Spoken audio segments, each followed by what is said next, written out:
on dit souvent, on ne passe pas par Courance, on y vient. C'est un petit village qui bouge très vite.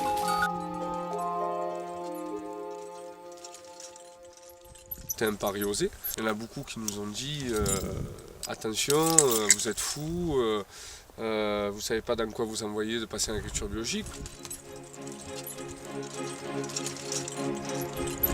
Moi ici à Corrence, je peux rester très près des vignes sans craindre d'intoxication pour mes abeilles. J'ai été soutenue par la mairie et par les autres agriculteurs aussi. Le deal avec la commune, ça a été que eux m'installaient et moi je sors tous les jours avec le troupeau et on entretient à notre rythme le débroussaillement de la commune. Je pense qu'il y a une nouvelle façon de penser la démocratie. Et la bonne échelle est la commune. Je pense que l'idée fondamentale, c'est qu'il faut changer les rapports entre ce qu'est le rôle de l'élu et le rôle de la population. De toute façon, la démocratie participative, je pense que c'est la base un petit peu des projets de développement durable, parce que si on est chacun dans notre coin, ça ne marchera jamais. Le projet a été bien réalisé parce qu'il y a une synergie entre tous les hommes qui avaient et tous les Corançois qui nous ont aidés à passer en agriculture biologique.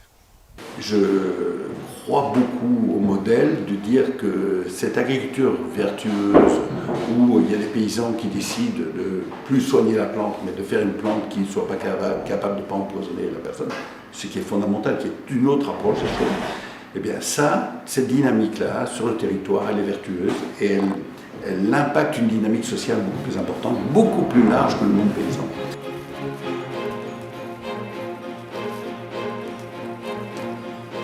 Après une période vraiment de modernisme, voilà, l'agriculture s'est réinterrogée et va puiser dans le passé des solutions pour aujourd'hui.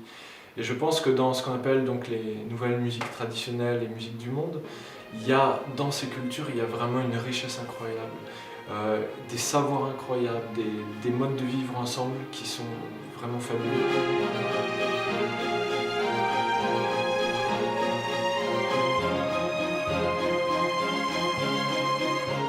Il faut que les élus soient tout de suite mis en relation avec les habitants, qui est voilà, ce système où tout le monde se mélange.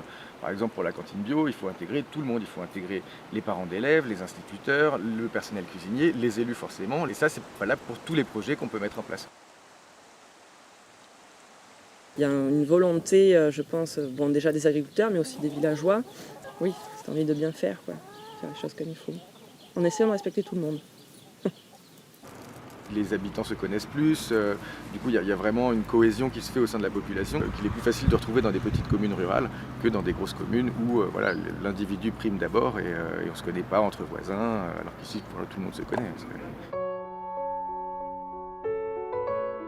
Je suis fier que cette jeune génération est en train de prendre le relais.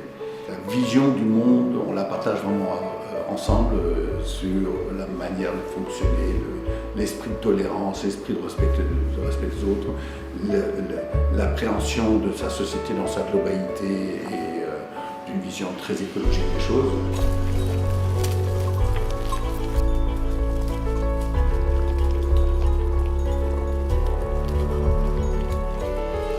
Des chèvres assez rustiques qui ont un lait riche, qui permet de valoriser pas mal le lait, quoi. Je ne me vois pas les mettre dans des cages.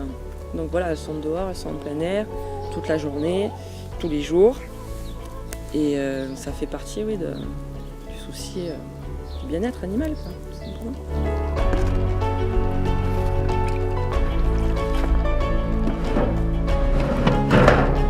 L'hiver, ils passent très peu dans leurs vignes et donc on a énormément de fleurs qui poussent sur les interlignes de rangées de vignes, et principalement la fausse roquette, qui est une fleur qui est très appétante et très intéressante pour l'abeille.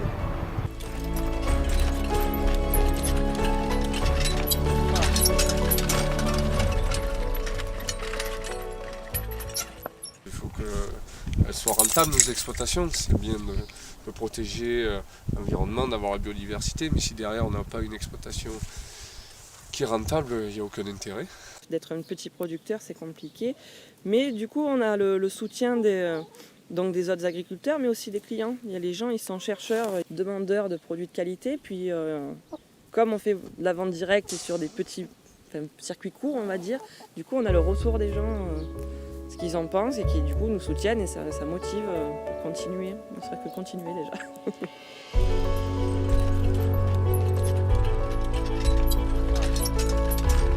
C'est pas un retour en arrière. C'est vraiment fort des expériences d'aujourd'hui, fort de toute cette expérience, aller plus loin. C'est se nourrir de ce des savoirs anciens, mais aussi découvrir au présent qu'est-ce qu'on peut imaginer.